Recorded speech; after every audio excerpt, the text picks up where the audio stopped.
Hoje nós estamos em uma série baseada no livro de Isaías, então se vocês já quiserem deixar a Bíblia aí aberta, hoje a gente vai tratar de Isaías 40. E esse trecho que nós vamos abordar hoje é um trecho incrível. O texto por si só já é lindo, eu não precisava nem pregar. Mas ele funciona, fiquei meditando sobre isso, né? Funciona como um convite à confiança, que é um tema que a gente tem falado muito aqui ao longo das últimas semanas. E esse trecho, ele é uma profecia de Isaías, uma profecia de consolo e esperança para um povo que estava passando por um momento de muita angústia. Então, Isaías aqui, ele prediz o cativeiro babilônico, que curiosamente só aconteceu 1 século depois da morte dele. Mas Isaías compartilha conosco a maneira como esse povo iria reagir após o cativeiro babilônico. E a verdade é que no coração dessas pessoas havia muita amargura e desconfiança. Eles se posicionaram ali como acusadores de Deus. Eles estavam se sentindo abandonados por Deus. Então, o próprio Deus, ele responde ao seu povo através da boca de Isaías, através de várias perguntas que vão fazer com que eles reflitam quem de fato era o seu Deus, para que eles relembrassem quem Deus era. E por que eu preciso que você me dê de presente a sua atenção nessa manhã? Porque você não se distraia. Porque nós estamos diante de um tema que é central para a nossa fé. Nós vamos falar sobre os atributos de Deus. E muito daquilo que nós experimentamos, quando a gente fala sobre apatia espiritual, sobre desânimo, sobre desesperança, tem a ver com uma visão inferior de quem Deus é. Então, esse tema, ele é central. Nós precisamos conhecer o nosso Deus para que a gente possa descansar nesse Deus, para que a gente tenha esperança em suas promessas. E o meu desejo é que se você está cansado, desanimado, angustiado e sem esperança, que esse texto sirva para você como uma injeção de ânimo. Que o Espírito Santo, através das Sagradas Escrituras, ministre o seu coração, para que você saia daqui com uma certeza de que o seu Deus, ele é incomparável. Amém? Então, vamos lá para o nosso texto, Isaías 40. Eu vou tratar dos versos 12 ao 31.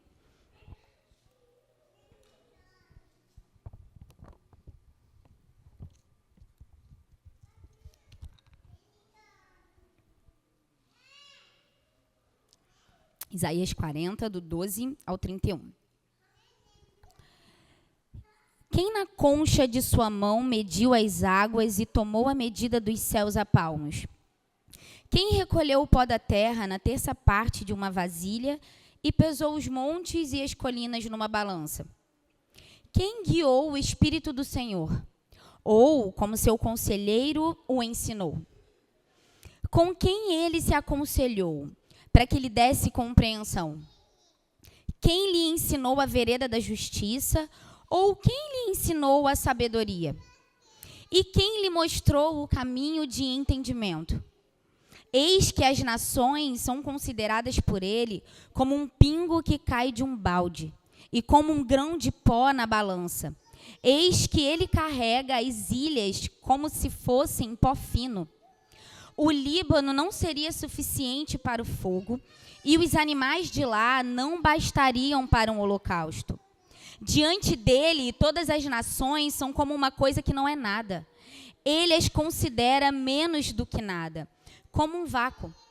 Com quem vocês querem comparar Deus? Com que imagem vocês o podem confrontar? Quanto à imagem, esta é moldada pelo artífice, e depois o ourives a reveste de ouro e forja correntes de prata para ela. O pobre, que não pode fazer tal oferta, escolhe madeira que não apodrece e procura um artífice perito para fazer uma imagem esculpida que não oscile. Será que vocês não sabem? Será que não ouviram? Será que isso não lhes foi anunciado desde o princípio? Vocês não entenderam isso desde a fundação do mundo? Vocês não atentaram para os fundamentos da terra? Ele é o que está assentado sobre a cúpula da terra, cujos moradores são como gafanhotos. É ele que estende os céus como cortina e os desenrola como tenda para neles habitar. É ele quem reduz a nada os príncipes e torna em nulidade os juízes da terra. Mal foram plantados e semeados, mal se arraigou na terra, o seu tronco já se secam, quando um sopro passa por eles e uma tempestade os leva como palha. Com quem vocês vão me comparar? A quem eu serei igual? Diz o santo. Levantem os olhos para o alto e vejam. Quem criou estas coisas? Aquele que faz sair o seu exército de estrelas, todas bem contadas, as quais ele chama pelo nome. Por ser ele grande em força e forte em poder, nenhuma só vem a faltar. Por que então você diz, ó Jacó, e você fala, ó Israel, o meu caminho está encoberto ao Senhor, e o meu direito passa despercebido ao meu Deus? Será que você não sabe e nem ouviu que o eterno Deus, o Senhor, o Criador dos confins da terra, nem se cansa, nem se fadiga? A sabedoria dele é insondável. Ele fortalece o cansado e multiplica as forças aos que não têm nenhum vigor. Os jovens se cansam e se fadigam, e os moços de exaustos caem. Mas os que esperam no Senhor renovam as suas forças. Sobem com asas como águias, correm e não se cansam, caminham e não se fatigam. Que texto incrível, né, meus irmãos? Para ficar mais fácil, como o texto é muito grande, eu resolvi dividir ele em 4 pontos, tá? Então, nós vamos falar inicialmente da onipotência, grandeza, onisciência e sabedoria de Deus, descritas do verso 12 ao 14. Depois, vamos falar sobre a supremacia de Deus, dos versos 15 ao 17. Vamos falar sobre a loucura da idolatria, dos versos 18 ao 20. E encerramos, então, falando sobre Deus como o criador e sustentador do universo, dos versos 21 ao 31. Então, esse trecho, ele se inicia com várias perguntas. E todas essas perguntas, elas têm algo em comum, que é a resposta delas. Que é uma resposta que está implícita, mas é comum a todas elas. E a resposta é a seguinte: ninguém a não ser o Senhor. Ele é o único que é capaz de fazer todas essas coisas. Então, o profeta Isaías já inicia enfatizando a onipotência, a grandeza e a sabedoria do nosso Deus. E eu queria, nesse momento, imitar Isaías e te fazer refletir sobre essa grandeza de Deus. Te fazendo algumas perguntas. Por algum acaso você já se sentiu emudecido ao olhar a grandeza e a beleza dos mares? Alguma vez você já se sentiu vidrado no céu? Com um pôr do sol, ou com um nascer do sol, ou com uma noite estrelada? Você já passou pela experiência de olhar para os montes ao seu redor e se sentir pequenininho, encantado? Eu acredito que sim, né? Se a criação ela é de uma magnitude tão assustadora, quanto maior será o Deus que criou essas coisas? A criação, a beleza dela, a perfeição dela, só revelam a beleza e a perfeição do Deus que a criou. Então, a criação, ela aponta para Deus. Todas as coisas estão aqui para dar glória para Ele. E é o nosso Deus que mede os mares na concha de suas mãos. Imagina isso. Como uma concha. Ele mede os céus a palmo, Ele pesa os montes em uma balança. E não há quem faça igual. Ele é onipotente. Ele é grande. E Isaías destaca também a sabedoria de Deus e a onisciência dele. Vejam aí no verso 3, ele pergunta: quem guiou o Espírito do Senhor? Ou, como seu conselheiro, o ensinou? Quem seria capaz de fazer isso? Por curiosidade, na mitologia babilônica, que era um império aqui nessa época, eles acreditavam, eles dividiam, né, as criações e os poderes, os governos entre os deuses. Então, o Deus, que era o Deus da criação para eles, se chamava Marduk. Mas, curiosamente, esse Deus, mesmo sendo o Deus da criação, ele precisava de um aval de um ser superior, de um todo-poderoso, para que ele pudesse interferir ali na criação. Então, ele não tinha poder de decidir todas as coisas sozinho, mesmo sendo um Deus. Mas o nosso Deus não, ele é diferente. Deus, ele faz todas as coisas segundo a sua vontade. Se ele quiser, ele faz. E ele não precisa de nenhum conselheiro, ele não precisa de nenhum ajudante, ele não precisa de ninguém que seja inteligente, sábio para estar do lado dele. Ele é suficiente. Para eu preparar esse sermão aqui, gente, eu tive que ler 5 comentários bíblicos e eu revisei 3 livros diferentes. Mas Deus, para criar e sustentar todo o universo, ele não precisou falar com ninguém. Ele não precisou se aconselhar com ninguém. O nosso Deus é aquele que nunca usou o ChatGPT na vida. Ele é o próprio ChatGPT. Ele é a fonte de toda a sabedoria. E o mais legal é que ele ama compartilhar essas coisas conosco. Então, diante disso, quem poderia ensinar? Ninguém. Quem poderia ser grande o suficiente, inteligente o suficiente para ser o seu conselheiro? Ninguém. O nosso Deus, ele é onisciente. E o que quer dizer isso, Nath? Quer dizer que ele possui o conhecimento perfeito. E, portanto, ele não precisa aprender. Mas é mais. É para dizer que ele nunca aprendeu e ele não pode aprender. Como eu falei, ele é a fonte de toda a sabedoria. E é interessante, se você observar aí nesse versículo, ele também nos aponta para a Trindade. Isaías nos diz que o Espírito Santo, ele foi esse agente executivo na criação. Então, mostra mais uma vez que Deus, ele só precisa dele mesmo. Ele não precisa de mais ninguém. Ele é suficiente, Deus Pai, Filho e Espírito Santo. Chegamos então no ponto 2, vamos falar sobre a supremacia de Deus. Nesse trecho, Isaías, ele vai comparar a insuficiência das coisas criadas com a supremacia de Deus.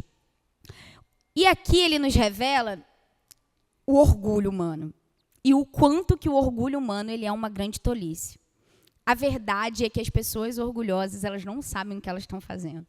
Elas não conseguem reconhecer a necessidade desse Deus. E Isaías deixa claro que para Deus, as nações, elas são como nada. Ele diz aqui que elas são como um pingo de água caindo do balde. Imagina essa cena. Um balde de água cheio e um pinguinho de água caindo dele. Elas são para Deus como aquele restinho de pó que sobra no momento em que a gente pesa alguma coisa em uma balança. É muito pouco comparado ao nosso Deus. Não é que elas não tenham valor, é diferente. Mas comparado a Deus, elas são como nada. Vocês se lembram lá do Salmos 2, o que está escrito? Quando Deus olha de lá de cima, do seu santo, do seu sublime, do seu alto trono, ele olha para a terra e ele vê os poderosos, os reis confabulando, fazendo reuniões. E o que ele faz? Deus, ele se apavora, ele fica desesperado. Ele já chama logo um arcanjo e fala assim, nossa, nós precisamos resolver esse problema, porque eles estão se unindo. É isso? Ele ri. Ele debocha. Ele olha e fala, gente, quando será que eles vão aprender? Que eles não mandam em nada. Que sou eu quem governo todas as coisas. Então, mais uma vez, aponta para essa supremacia de Deus em relação à pequenez dos homens, à pequenez das coisas criadas. Como que uma gota caindo de um balde pode limitar aquele que mede os mares na concha de sua mão? Como será que o pó que sobra na balança pode influenciar aquele que as ilhas não passam de um grão de areia? Não faz sentido. E aí no verso 16, Isaías vai apontar mais uma vez para a dignidade do nosso Deus ao falar sobre o Líbano, a dar o exemplo do Líbano, que era uma nação muito forte aqui nessa época. E o Líbano, ele era conhecido por causa da sua vegetação, que era uma vegetação única, os famosos cedros do Líbano. Com certeza vocês já ouviram falar. Então, eles eram muito imponentes e majestosos, diz que até a circunferência deles era assustadora, realmente era uma vegetação única. Mas o que a palavra nos diz? Que se nós pegássemos todos os cedros que o Líbano tem e queimasse, não seria suficiente um sacrifício para Deus. E se para complementar, pegasse todos os animais que existissem no Líbano e oferecesse como holocausto, ainda assim não seria suficiente diante da grandeza dele, diante da dignidade de quem Deus é. Então, Isaías deixa claro que é uma tolice. O orgulho humano é uma tolice. E Deus odeia gente orgulhosa. Ele odeia o orgulhoso. Ele se opõe ao orgulhoso.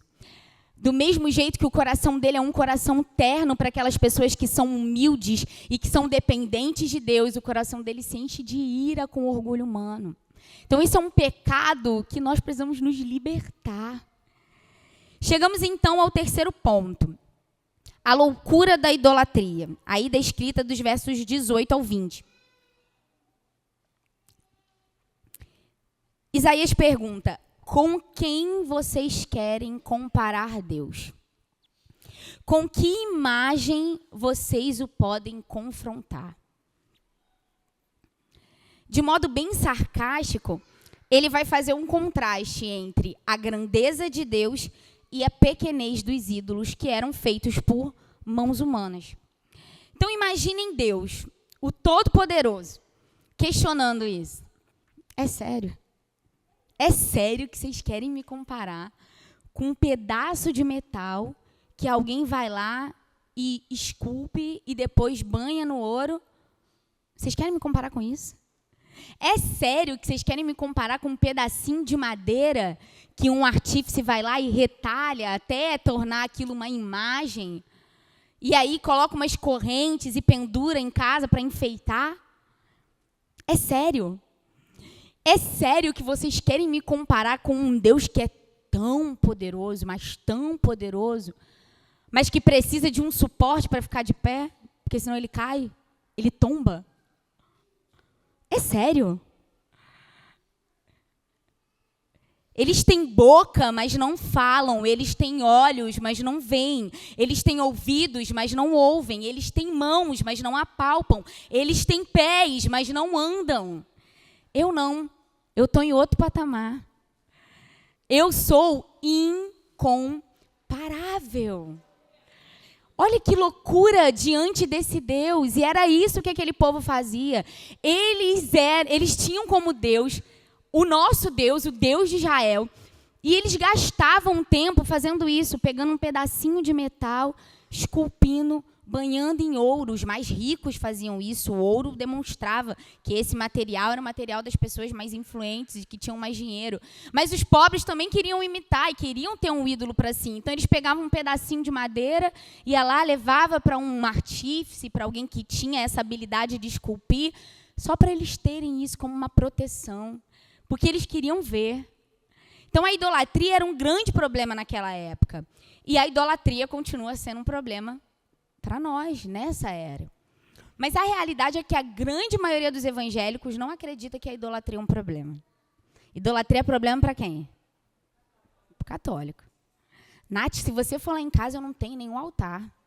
Eu não tenho nenhum santinho em casa, você pode ficar tranquila. Eu posso ser tudo, menos idólatra. Será? O alerta de João Calvino não é à toa. Nosso coração, ele é uma fábrica de ídolos. E, infelizmente, é uma fábrica muito produtiva. Trabalham bem, porque se tem uma coisa que é fácil para a gente, é levantar ídolos no nosso coração. Em seu livro, Deuses Falsos, Tim Keller, ele dá uma definição de ídolo que eu acho que pode nos ajudar a compreender a profundidade desse tema e o quanto ele é um tema para nós, para essa era moderna. Ele diz o seguinte, eu vou compartilhar com vocês, prestem bastante atenção. Um ídolo é qualquer coisa que seja mais importante que Deus para você. Qualquer coisa que absorva seu coração e sua imaginação mais que Deus. Um falso Deus, ele é tão central e essencial em sua vida que, caso você o perca, achará difícil continuar vivendo. Pesado, né? E eu queria mais uma vez convidar para refletir junto comigo. Nós temos noivos aqui, pessoas que estão se preparando para casar. Agora imagina que se por algum motivo você não se casar, como que vai ficar a sua vida? Deu um sorrisinho ali, né? Se você que já é casado, que tem filhos, se por algum motivo você perdeu o seu esposo ou perdeu os seus filhos, como vai ficar a sua vida? Se você que se dedica ao seu trabalho, horas e horas do seu dia, e se amanhã você descobrir que você está desempregado? E se todos os seus bens, o seu carro, a sua casa, seus investimentos, a sua conta poupança, e se tudo isso ficar zerado daqui para amanhã? E se você não puder mais atuar no ministério, se a sua saúde for tocada, e se acontecer com você o que aconteceu com Jó? Como vai ficar a sua vida? A verdade é que é muito fácil a gente pegar coisas que são boas, que são presentes de Deus, que são dádivas dele para nós e colocar elas no lugar errado. Infelizmente, nós somos especialistas em levantar ídolos. E nesse livro ainda, Tim Keller, ele dá uma dica que eu achei muito preciosa. Ele diz, não adianta você tentar derrubar um ídolo à força. Não dá para você pegar um martelinho e ir lá e destronar. O que você precisa é substituir. A única maneira de lutarmos contra a idolatria é colocar Deus no lugar certo. É o único jeito. Ele precisa ter esse lugar central da nossa vida. E é um questionamento que só os corajosos fazem. De tempos em tempos, a gente precisa se sondar e parar para pensar, aonde eu estou gastando o meu esforço físico? Aonde eu estou gastando o meu dinheiro? Para onde está indo o meu melhor? Para minha família, para o meu trabalho ou para Deus? Então, isso faz parte da maturidade, saber que você, infelizmente, tem um inimigo ainda hoje, que é a idolatria, que é o seu próprio coração. Então, a gente precisa, de fato, estar sempre se sondando em relação a isso. E que o Espírito nos ajude, trazendo clareza mesmo para o nosso coração, sabe? De qual é o lugar que nós estamos colocando essas coisas. O dinheiro, o nosso trabalho, né? A nossa família, que é uma bênção, mas que facilmente pode tomar esse lugar. Então, eu acho que a nossa agenda, ela fala muito sobre isso. As nossas prioridades. Qual é a nossa prioridade? E eu não estou falando só no dia de domingo. Porque para você estar aqui aos domingos e sentar nesse banco é mais fácil. Eu estou falando sobre a sua prioridade diária.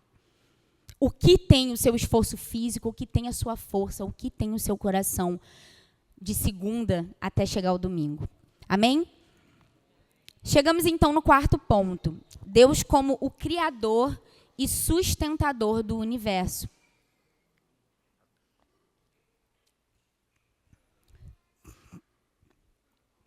E nesse trecho, Isaías ele vai apresentar alguns motivos pelo qual Deus ele é exaltado como o Criador do universo.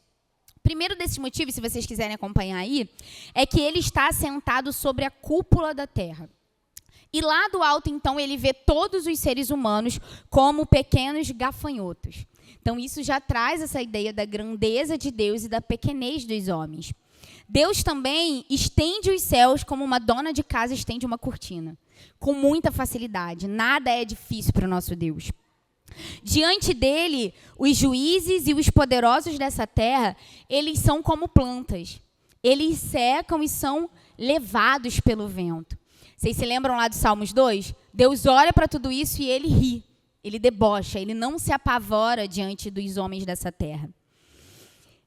E aí, Isaías ele traz o exemplo das estrelas, nos mostrando que Deus ele não só criou o universo, como ele também sustenta o universo.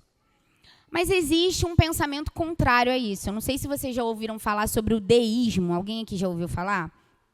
A crença deísta, ela acredita que Deus, sim, ele criou todas as coisas, ele criou o universo, mas ele não interfere na sua criação. Então, Deus, ele é como aquele pai que teve o filho, mas que foi lá comprar um maço de cigarro e abandonou, e nunca mais voltou.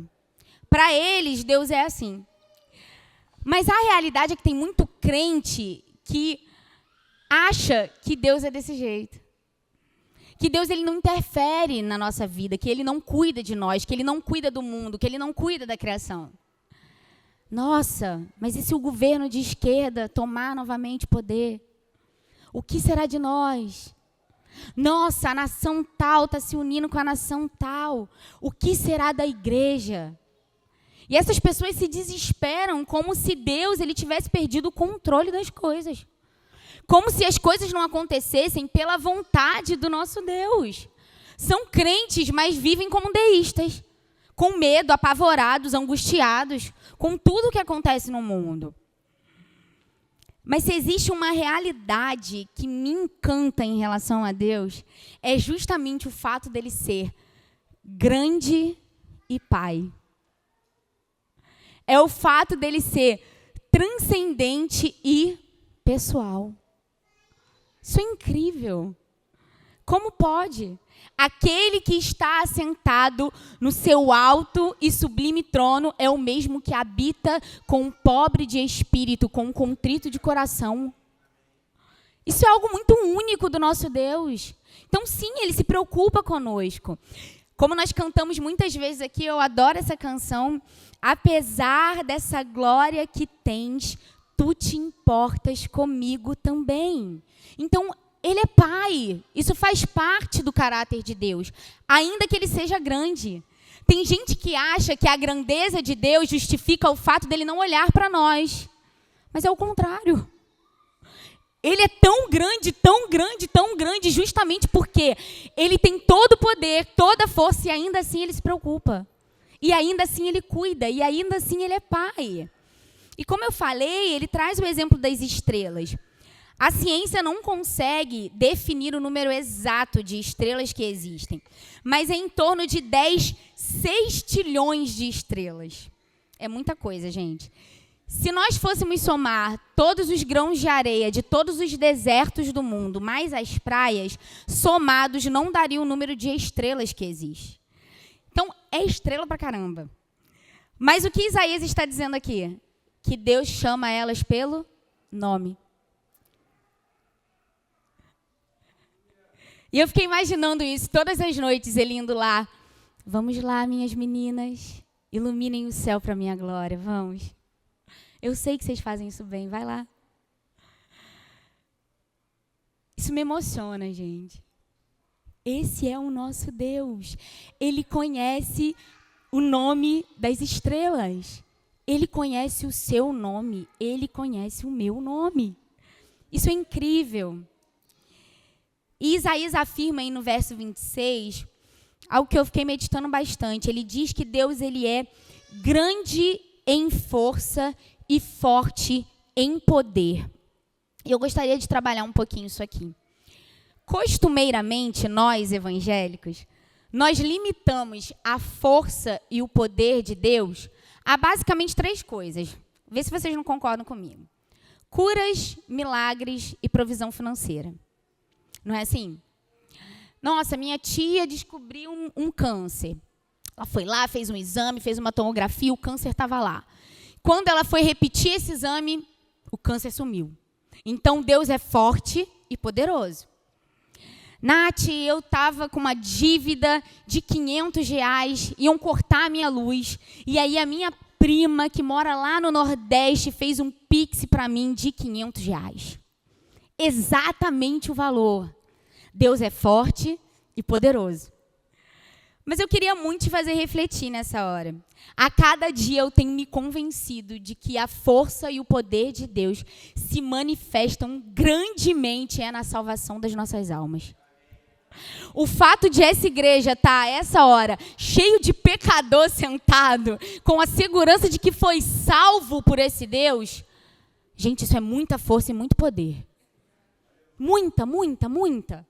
É só você parar para pensar em quem você era. E eu amo fazer esse exercício. Para uma pessoa que luta contra o orgulho, é maravilhoso. É só você lembrar quem você era há 10 anos atrás. Quais eram os seus sonhos, quais eram as suas metas, aonde você estava gastando o seu dinheiro, o seu esforço, para onde estava indo o seu melhor. E pensa em quem você é hoje. Tem muita força e muito poder, né? Talvez você era igual a mim, uma pessoa que ama dormir, mas que agora acorda cedo para orar. Estranho, né? Talvez você nunca leu um livro durante a tua vida inteira. Nem aqueles que você sabia que tinha que ler para tirar uma nota boa. Mas agora você é sócio da lojinha aqui. Você ama se debruçar nas escrituras, estudar, conhecer mais de Deus. Talvez você era a pessoa mais tímida, que nunca gostou muito de gente, sabe? De relacionamento. Gente na sua casa, então, muito menos. Mas agora você vai lá, arruma a casa, faz a comida, chama a galera domingo, bate um papo e depois você está lá segunda limpando a casa toda, porque está tudo sujo. Talvez você era alguém egoísta, mesquinho. Mas agora você vai lá, abre o seu extrato, a sua conta bancária e você vê generosidade ali. Gente, isso é força e poder. E por que eu queria que você refletisse nisso? Porque muitas vezes a gente fica esperando o extraordinário. A gente fica esperando um milagre. A gente fica esperando o grande. Não que a gente não tenha que ansiar por essas coisas. Deus ainda faz essas coisas. Mas nós podemos ver força e poder no ordinário. As suas orações pela manhã é força e poder. Seus filhos lá brincando de cultinho na sala é força e poder. Os seus almoços com os seus amigos, refletindo sobre o culto de domingo, sobre o que foi pregado, é força e poder de Deus. Ele está no ordinário também, gente. Se convença disso e se alegre por isso. Essa visão pode transformar os nossos dias. E nos fazer agradecer por nós estarmos aqui sentados nessa manhã. E nos fazer agradecer por esse plano de Deus que é perfeito. Através da força e do poder, Ele vai lá, escolhe, justifica, santifica e glorifica. Então que nós possamos, de fato, dar glória a Deus por isso. Porque Ele é cheio de força e poder. Nas coisas extraordinárias e nas ordinárias também. E é por esse e todos os outros motivos citados anteriormente que Deus, através da boca de Isaías, pergunta no verso 25: com quem vocês vão me comparar? A quem eu serei igual? Diz o santo. O santo é o sopro fatal para qualquer pensamento de comparação. Não existe outro como ele. Em seu livro, A.W. Tozer, seu livro Conhecimento do Santo, que já foi até falado aqui em pregações anteriores, e eu super indico esse livro. Se você tem muitos anos de convertido, você precisa ler. Se você é um novo convertido, você precisa ler também. Quem não leu está errado, tá? Então já coloca aí na listinha, porque esse livro é incrível. E ele diz o seguinte: se nós fôssemos dividir todas as coisas que existem em 2 grupos, nós teríamos todas as coisas que foram criadas em um grupo. Nós teríamos nós, os animais, toda a criação. E no outro grupo, Deus estaria sozinho. Porque Ele é o único que não foi criado. Ele é aquele quem criou todas as coisas. Quando a gente vai pensar sobre a grandeza de Deus, muitas vezes o nosso pensamento é quase que uma escala ascendente. A gente pensa assim, e ele fala isso no livro: existe a ameba, a lagarta, o ser humano, o arcanjo e Deus. Mas ele fala, não, esse pensamento está errado. O arcanjo, ele está tão distante de Deus quanto a lagarta. Porque os dois foram criados. Não é à toa que todas as vezes nas escrituras que alguém quer dar glória aos anjos, o que eles fazem? Não, não, não. Não é para mim, não. Ele direciona a glória para Deus. Porque Ele foi quem criou todas as coisas. Então, isso revela o quanto que todas as coisas criadas estão infinitamente distantes do Altíssimo. Por quê? Por quem Ele é. Então, não é apenas o seu poder, a sua sabedoria, a sua dignidade, a sua soberania, a sua autoridade que o colocam além de qualquer comparação.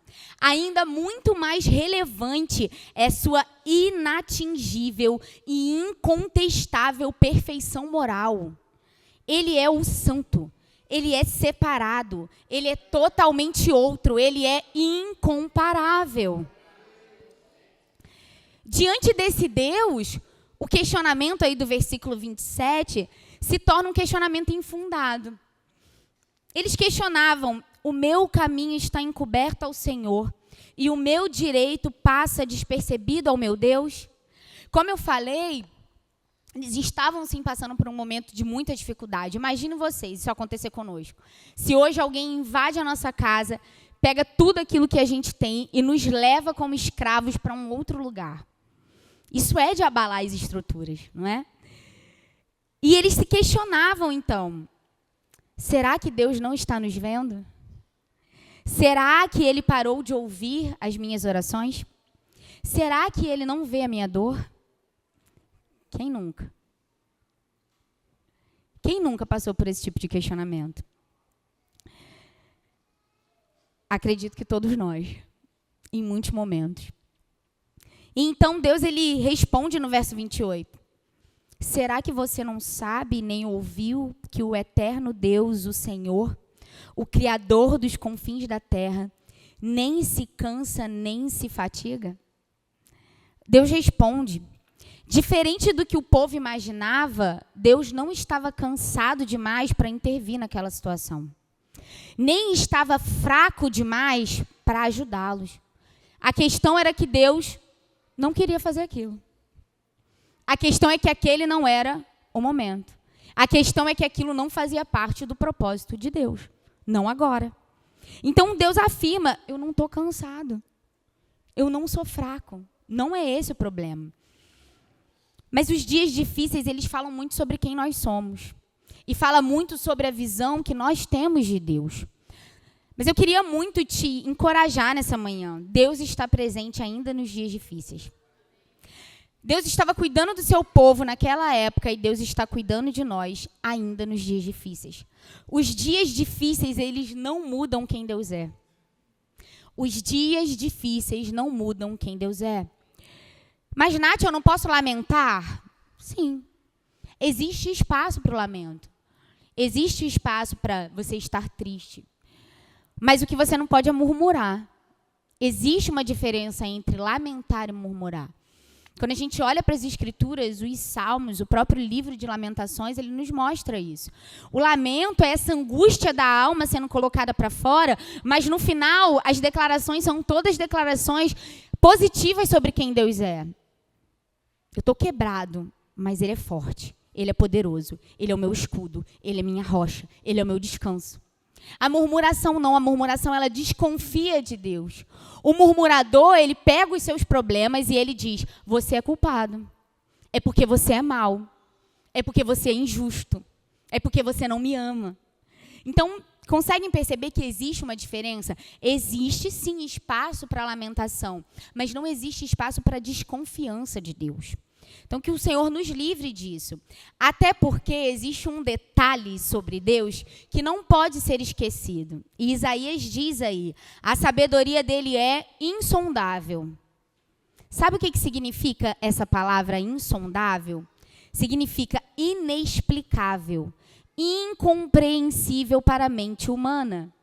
Nós somos seres limitados e finitos. O nosso Deus é um Deus ilimitado e infinito. A mente dele vai muito além da nossa. É por isso que muitas vezes você reclama por não entender Deus. Mas, Nath, eu não estou entendendo o que está acontecendo. Quem disse que é para você entender, é para você confiar? Não é para você entender. Porque a sua mente limitada, às vezes, não vai conseguir entender. Mas uma coisa eu posso te garantir. Esse Deus é digno de confiança. Isso é o que importa. É nisso que tem que estar o nosso descanso. E tratando desse tema da confiança, eu lembrei de uma situação que serve perfeitamente como ilustração aqui. Eu e as minhas histórias, né? Quando eu era criança, nas nossas férias, a gente sempre passava na casa da minha tia. E ali a gente reunia os primos, a minha irmã e os coleguinhas da rua para ficar o dia todo na casa dela brincando. E um desses dias, a gente estava lá brincando e uma das crianças teve uma ideia brilhante. Vamos fazer uma brincadeira diferente? A gente, sim, vamos. E a brincadeira era o seguinte, as crianças menores, elas tinham que subir na grade do ar-condicionado da minha tia, pular de lá, e os adolescentes, que eram os maiores, ficavam ali na parte de baixo para segurar essas crianças. Essa era a brincadeira. Só que na hora de dividir as duplas, nós não levamos uma coisa em consideração. O fato de que eu era uma criança de 7 anos, mas que devia ter uns 50 quilos naquela época. E escolheram para mim, para minha dupla, o adolescente mais magrinho da turma, o mais esmirrado.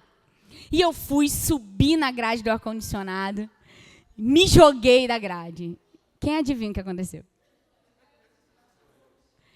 Eu me espatifei, eu derrubei o garoto e eu quebrei meu braço. E fiquei as minhas férias inteiras com aquele braço quebrado, enfiando lápis lá, coçando, que estava um calor infernal. Resumo da ópera. Eu confiei na pessoa errada. Claramente, estava dando para perceber que ia dar ruim. Mas mesmo assim eu fui lá e confiei. E no quesito confiança, talvez seja esse o nosso problema. Nós depositamos a nossa confiança na coisa errada. Nós depositamos a nossa confiança na pessoa errada. O único que pode, de fato, nos sustentar é o Senhor. Não adianta, meu irmão. O seu cônjuge, uma hora, vai falhar. Então, não adianta você depositar a sua confiança nele. O seu trabalho, uma hora, não vai te trazer o mesmo prazer que te traz hoje. Não adianta você colocar sua confiança nele. Os bens, as riquezas, tudo isso vai passar. Não adianta você colocar a sua confiança neles. Eles são um adolescente esmirrado, fraquinho. Mas o seu Deus não, o seu Deus é digno de confiança. Ele é forte, ele é grande, ele é rocha, ele é poderoso, ele é escudo. Que a gente busque, de fato, confiar no Senhor. E eu queria compartilhar com vocês o que acontece com aqueles que confiam no Senhor. Como uma palavra profética para a sua vida. As pessoas não gostam disso, de palavras proféticas? Do verso 29 ao 31. Ele fortalece o cansado e multiplica as forças aos que não têm nenhum vigor. Os jovens se cansam e se fadigam, e os moços de exaustos caem. Mas os que esperam no Senhor renovam as suas forças, sobem com asas como águias, correm e não se cansam, caminham e não se fatigam. A ideia que Isaías está apresentando aqui é: os jovens, independente de estar em seu vigor físico, em seu pleno vigor físico, uma hora eles cansam. Você já correu muito, não tem uma hora que cansa? Cansa. Mas aqueles que esperam no Senhor, aqueles que esperam pacientemente, aqueles que depositam a sua confiança no Senhor, que descansam no Senhor de maneira sobrenatural, eles têm a sua força renovada. E o cansado aqui, essa palavra, é uma palavra bem peculiar. É uma palavra que traz essa ideia de exaustos, dominados pelas pressões da vida, abatidos pela dureza do dia a dia, desanimados. Deus promete para estes que estão cansados um sopro de ânimo. E ele traz o exemplo da águia justamente para demonstrar que isso é sobrenatural. Não é natural. É sobrenatural, é a ação de Deus. E eu queria que você me fizesse um favor nessa hora. Eu vou te fazer uma pergunta, e se a sua resposta ela for positiva, você vai levantar o braço, tá bom? Se for negativa, você vai ficar com o braço para baixo. Quem aqui nessa sala já passou pela experiência de estar destruído, cansado, desanimado e decidiu vir ao culto mesmo assim e saiu daqui como se tivesse recebido uma injeção de ânimo? Olha para o lado. Funciona. Sabe por quê? Porque o nosso Deus, ele não é só forte, mas ele compartilha conosco a sua força. É por causa disso que funciona. Porque ele é cheio de misericórdia conosco e com as nossas fraquezas. Porque ele é eterno. Porque ele é Pai. Porque ele é bom. É por isso que nós podemos confiar na palavra de Deus. É por causa de quem Deus é, não por causa de nós. E eu cheguei ao final aqui, Isaías, ele utiliza um método infalível para trazer esperança para um povo angustiado, cansado e desanimado. Ele os orienta. Olhe para o seu Deus. Olhe para Ele. E ao relembrá-los de alguns dos atributos desse Deus, da onipotência, da grandeza, da sabedoria. O que acontece com essas pessoas? Elas são encorajadas. E elas têm a garantia de que podem, de fato, confiar no Senhor, descansar no Senhor. E está aí um método que nós precisamos copiar. É por isso que nós precisamos do Evangelho. É por isso que nós precisamos da igreja. Nós precisamos pregar o Evangelho para nós mesmos diariamente. A gente precisa se lembrar das promessas de Deus, do plano de Deus, de quem Ele é, de quem nós somos. Tudo isso nos ajuda com a nossa apatia espiritual, com o nosso desânimo, com a nossa desesperança. Nós precisamos imitar Isaías e fazer isso uns com os outros. Olhe para o seu Deus. Vai lá, olha para o seu Deus. E para uma geração cansada e desanimada como a nossa, eu queria fazer isso nessa manhã, encerrar esse sermão te lembrando quem Deus é. O seu Deus é trino, autoexistente, autossuficiente, eterno, infinito, imutável, onisciente, incompreensível, sábio, onipotente, transcendente, onipresente, grande, fiel, forte, bom, justo, misericordioso, gracioso, amoroso, santo, soberano, majestoso. Pai, o seu Deus é incomparável.